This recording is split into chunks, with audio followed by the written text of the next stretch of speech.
Isaorana hatrany ianao tompoko lasy tovovavy manjoy hatrany ny fahitalavitra matevy amin'izao takariva ny talata izao. Tolorana ny arahaba ihany koa izay mbola tafaraka aminay ao anatin'izao vaovao ny fahitalavitra matevy izao. Ampanajana sy ampiavana araka izany no anasana anao anaraka hatramin'ny farany ireo vaovao izay hoentina ho anao ao anatin'izao vaovao atsika izao. Tontolo ny politika avy hatrany eo amin'ny sehatry ny fanomanana ny fividianana ary nde isantarantsika ny fotoana atsika. Nanazava ny vizotry ny fikarakarana ny fividianana ho tanterahana amin'ny faraka amin'ny telopolo ny volana Jolay ho avy izao. Ny filohan'ny Vomera Malio tena momba ny fividianana Andriamatora Lay Ariliva Ndrina Mamy. Nasihany resaka ihany koa izay andrasan'ny mpanara-baovao fatratra ny anaran'ireo kandida pentanana nahazo fankatoavana ilatsaka hovidiana amin'izany fividianana izany. Rampiso no fantatra ireo kandida izay nahazo mifankatoavana ilatsaka hovidiana ben'ny tanàna sy mpanolontsaina munisipaly. Izay ny nambaran'ny filohan'ny Vomera Malio tena misana amin'ny fividianana nany senita androany tolakandro raha niresaka tamin'ny mpanao gazety.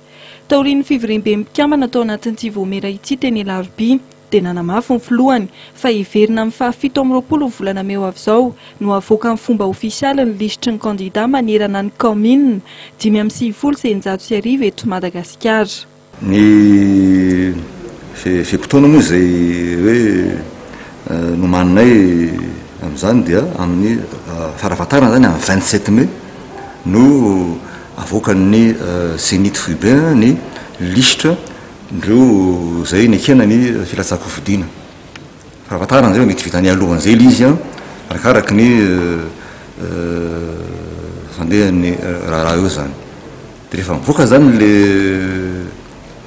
lisitra ofisialy izay azahoana ny reo filatsaka hovidiana zay nekena ny filatsaka hovidiana napetrany dia andeha le tirage au sort raha tsakotsika tsara tamin'ny 2013 zany misy tirage au sort zany hoe le filahatry le candidat zany ao amin'le bulletin tsy samy manana bulletin zany le commune voalaza rehetrrehetra dia iny tsy insionita zany no hoe anapaka samrery fa misy tirage au sort zany zay atrehan'ireo candidat reo zany isa tokony avy zany isaky ny toerana any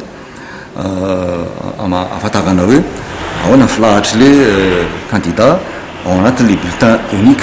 Eo amin'ny fiara-miasan'ny senita amin'ireo mpiara-miombona antoka Madagasikara sy ireo mpamatsy vola vahiny dia maro ireo fanampiana azo entiny anatanterahana ity fividianana ben'ny tanàna ity. Anisan'izany ny fanontana bulletin-pividianana sy ny fitaovana isan-karazana entina anatanterahana izay fividianana izay. Nambara tamin'io fivirina tamin'ny zoma io zany fa raisin'ny PASEM PNUD tanteraka sy feno ny fikarakarana ny bulletin unique sy ny le procès verbal autocopiant le ampiasaina any amin'ny bureau de vote zany sy ny enveloppe inviolable le valopy zany le anidina lay voka-pifidianana zay alefa isaky ny toerana zay misy azy zany indrindrina fa ny senita ny SRMV ary ny tribunal administratif ka tsapatsika amin'izany fa tena zava-dehibe izy zavatra zay hoe zay fanapa-kevitry ny PNUD PASEM zay andray an-tanana feno io momba n'io bulletin unique momba ny enveloppe inviolable momba ny procès verbal autocopiant io zany. Noho ireo dia anisan'ny mandray anjara feno amin'ny fanohanana fividianana ben'ny tanàna sy mpanolontsaina munisipaly sy kominaly ihany koa ny fianakaviam-be iraisam-pirenena.